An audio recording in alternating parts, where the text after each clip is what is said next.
Baik, selamat pagi. Perkenalkan, nama saya Norbertus Vitus Freddy dan teman saya Sipil Rizky Fernando. Baik, pada kesempatan pagi hari ini saya akan mewawancarai saudara Sipin Ricky Fernando mengenai belajar dalam pembelajaran. Nah, menurut saudara, apa sih pengertian belajar itu?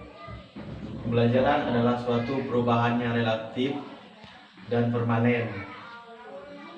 Dan dari diri saya, pembelajaran adalah suatu proses perubahan yang permanen, terutama perubahan dalam bernegosiasi,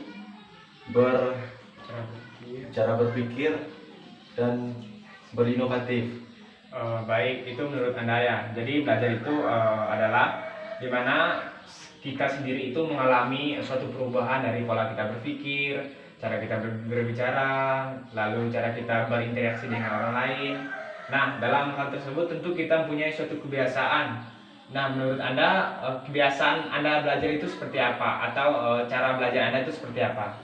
Dalam saya belajar, contohnya dari tugas dari sekolah, terutama ada tugas dan saya langsung mengerjakan, saya tidak mau menunda-nunda pekerjaan atau tugas tersebut. Oke, baik. Itu yang menurut Anda ya, cara belajar Anda. Berarti cara belajar Anda ini tidak mau menunda-nundakan ketika ada tugas. Ya.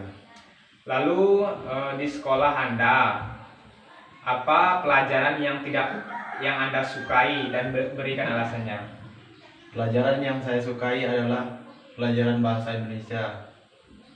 Alasannya? Alasannya karena mudah dipahami dan dimengerti. Baik, terima kasih. Lalu harapan untuk pelajaran tersebut itu seperti apa? Agar meningkatkan lagi dalam pembelajaran tersebut.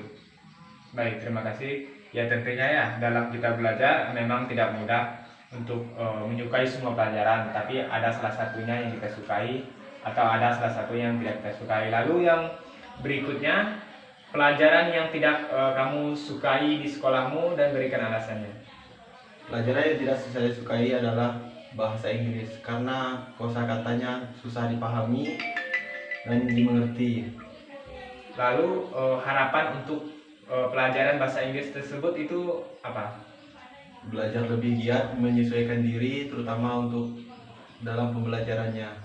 Oh, jadi seperti itu. Jadi ketika ada pelajaran yang tidak kamu sukai, jadi harapannya untuk meningkatkan supaya Kedepannya bisa menjadi lebih baik. Oh ya, baik, terima kasih. Baik, dari semuanya ini, dari pengertian belajar, terus cara Anda belajar, pelajaran yang Anda sukai, harapannya, tentunya pastinya kita pribadi ada yang namanya kendala dalam belajar dan cara untuk mengatasinya. Nah, menurut Anda, ketika Anda belajar, adakah kendala dalam Anda belajar dan bagaimana cara Anda itu mengatasinya? Kendala dalam belajar adalah saya belajar terutama tidak mau berkumpul dengan orang banyak dan menyendiri dalam belajar. Cara mengatasinya ya tidak boleh bergabung kepada orang yang ramai. Baik, terima kasih. Jadi menurut Anda yang dasar kendala dalam Anda itu belajar itu kendala yang dasar itu seperti apa? Terutama malas. Kedua, saya kurang memahami dalam pembelajaran tersebut, kurang efektif dalam menanggapi suatu pembelajaran tersebut. Nah, dari kendala tersebut, terus cara Anda mengatasinya itu seperti apa? Bagaimana? Cara mengatasi agar belajar lebih giat lagi untuk kedepannya dan lebih bersemangat.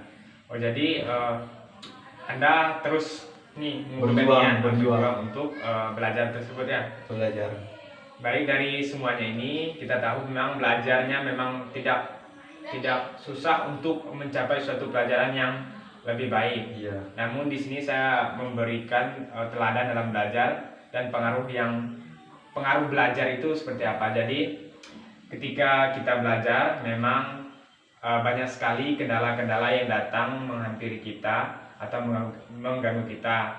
Nah, bagaimana sih cara kita itu mengatasinya? Yang pertama, kita harus disiplin. Artinya kita harus saat kita belajar, kita harus meluangkan waktunya untuk belajar yang efektif. Terus kedua, konsisten dengan waktu. Jadi kita harus bisa membagi-bagikan waktu kita untuk belajar, bermain, beraktivitas dan lain sebagainya. Nah, mungkin ini saja yang dapat saya sampaikan. Terima kasih kepada saudara Sipin Ricky Fernando yang telah